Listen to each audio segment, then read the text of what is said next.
E agora é o seguinte, ó, vamos girar aqui a chave, porque a gente vai falar agora de saúde, de automedicação. Você sabia que o uso de medicamento, né, medicamentos de uma forma geral, de forma incorreta, pode acarretar o agravamento de uma doença? Pois é, gente. A utilização inadequada de remédios pode esconder determinados sintomas. Ele, na verdade, camufla, né, e isso pode acabar tendo consequências muito mais graves, né? A gente está trazendo aí informações hoje sobre a automedicação e o farmacêutico, o Luiz Arthur, ele vai esclarecer para a gente todas as nossas dúvidas, tá? Então, você que está aí acompanhando, você já pode mandar a nossa pergunta. Pega agora o celular, coloca aí, produção, coloca aí, é o 71, nosso zap, 9986-0008, 9986-0008. Já pega aí o zap, já manda agora para a gente, tá? Para esclarecer, tirar sua dúvida, esclarecer tudo relacionado, tá? Mas antes da gente começar com o nosso bate-papo, Priscila Pires foi conversar com os nossos telespectadores nas ruas para saber sobre o assunto. Atira a primeira pedra, quem aqui nunca, sei lá, dor de cabeça, um enjoo, enfim, uma enxaqueca, foi por conta própria na farmácia e se medicou. Mas isso pode ter consequências graves, tá? Cadê você, Priscila? A automedicação é o ato de tomar remédio por conta própria, sem orientação médica. Muitas vezes como solução para alívio imediato, mas pode trazer consequências. Alguma vez você já se automedicou? Claro que não. Isso é super errado, né? Já tomei. Quase sempre. Já assim, uma nadona na vagina, uma coisa para dor. Não, em momento nenhum. Não. Tenho muita responsabilidade com isso. Mas de vez em quando um remedinho para dor de cabeça, para uma dorzinha, rola. Rola, com certeza. Principalmente que é pé de noite, eu atuo na noite trabalhando. Geralmente o senhor toma que remédio assim? Paracetamol, Tocilax, Nimesulida, Para dor. Dorflex, Plasil, para enjoo, Dramin. O uso de pirona é o mais prático. Já sentiu que teve alguma piora depois de tomar algum remédio por conta própria? Eu fiquei de boa, mas o certo é não tomar, né? Entendeu? Ontem mesmo eu tomei um dipirona e não fiquei bem. Teve o quê? Fiquei tonta. A gente não pode estar se medicando sem saber o que é que realmente a gente tem. Isso a gente está causando riscos, né, para a nossa própria vida. Tem receio, cuidado? Tenho. Quem deve prescrever medicação é médico. Quando a senhora sentir alguma coisa, busca uma orientação médica. Sempre. E agora, vale ressaltar, né, a dengue, a covid, né, os sintomas são quase parecidos. Então, quem tem a dengue não pode de jeito nenhum tomar algum tipo de medicamento, então é melhor ir no posto.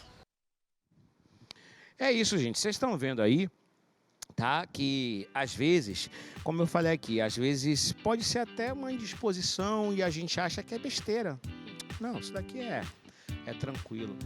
Eu não falo só em remédio, não, eu falo em relação a tudo, até nos chazinhos, que às vezes a gente acha que não pode causar uma alteração, que a gente tem que ter muito cuidado, muita atenção nessa questão. Quero agradecer, muito obrigado, viu, por ter aceito aí o nosso convite. E eu queria já que você começasse já falando sobre os riscos da automedicação, por mais simples que ela possa ser. Bom, boa tarde, Alex, boa tarde a todos.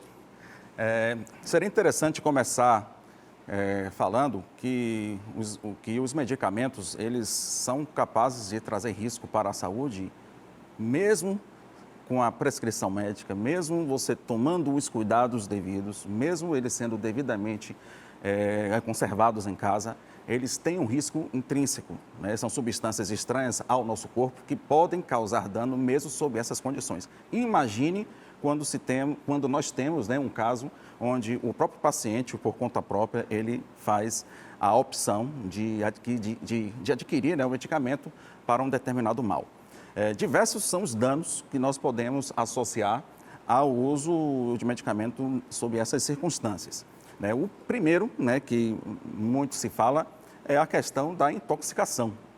Existe uma máxima dentro da toxicologia que diz que a diferença entre o remédio e o veneno é a dose. Então, muitas vezes, o paciente, ele não só faz a escolha do medicamento, que aí, né, vamos aqui levar em consideração que a escolha foi correta para aquele determinado dano, mas a dose que ele está administrando, ela é incorreta. Então, ele pode, com esse erro de dose, causar tanto intoxicação, quanto, de repente, não conseguir tratar o problema e você ter aí uma situação também complicada. Isso considerando que ele fez a escolha correta. Como pode acontecer dele escolher um medicamento que não tem uma ação efetiva para aquele problema e aí ele passa a ter um outro problema aí. Ele não só deixa de tratar o problema que ele tem... procura outro. Exato. Não Né? é isso? Isso aconteceu muito, me permita dizer aqui, durante a pandemia, com o uso de medicamentos com uso não comprovado para um determinado problema. Então, é algo que chama muita atenção. Vale a pena ressaltar também que nas farmácias e drogarias nós temos o profissional farmacêutico que é capacitado e habilitado para orientar o paciente no que diz respeito ao uso dos medicamentos, até porque nós sabemos que a maioria das pessoas, como nós vimos aqui, quando tem um problema simples, como uma dor de cabeça, geralmente não vai a médico. Então, ele vai em busca de um medicamento que é isento de prescrição, ele vai lá, faz a aquisição, mas às vezes ele deixa de pegar uma orientação, de ter a orientação do profissional farmacêutico, que é capacitado para orientá-lo, já que as pessoas são diferentes, né? Os problemas que elas têm podem ter causas diferentes, e aí você precisa tratar de forma individual cada caso, né? Pronto, a gente já está aqui com algumas perguntas aqui dos telespectadores que estão enviando através do nosso zap, tá, gente? Mais uma vez, 71998600008. E eu vou começar aqui com a pergunta da Rose Pimenta, lá de Alagoinhas. Ela está perguntando, está pedindo, na verdade, para você falar, Luiz, sobre a hiponatremia, me perdoe. Quando os níveis de sódio ficam excessivamente baixos no sangue, né, e o paciente apresenta convulsão causada pela automedicação. Bom, o paciente que tem baixa de sódio no seu organismo, essa baixa de sódio é uma consequência. Qual a causa? Podem ser diversos tipos de causa para uma situação desta magnitude. O problema da automedicação, quando o paciente tem uma comorbidade, seja ela uma diminuição de sódio, uma elevação, por exemplo, de potássio ou de qualquer outra substância que nosso corpo precisa ter, mas em níveis e em concentrações ideais, o problema maior da automedicação, numa situação dessa natureza, é potencializar o problema que ele já tem.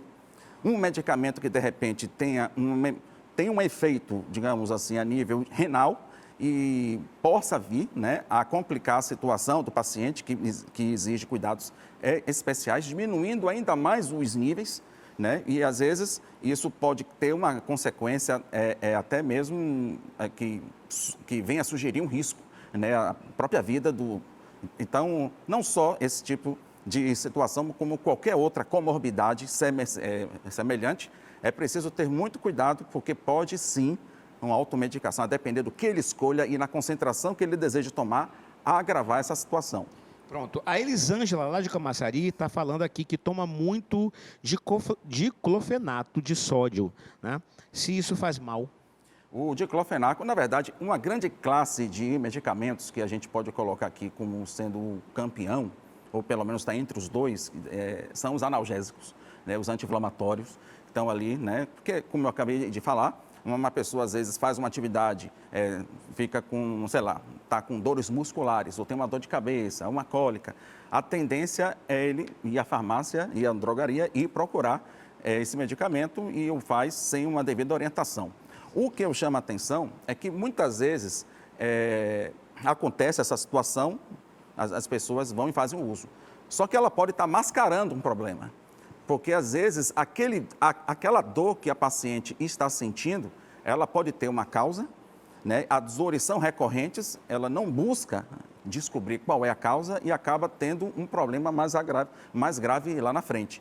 Então, qualquer uso de medicamento de forma abusiva ou como a gente chama, né, uso irracional, que aquele uso que você faz sempre como um paliativo em busca de melhorar os sintomas e ao invés de buscar a causa, pode sim vir lá na frente a ter um problema. Não existe nenhum medicamento que ele encontre na farmácia que não tenha um risco intrínseco.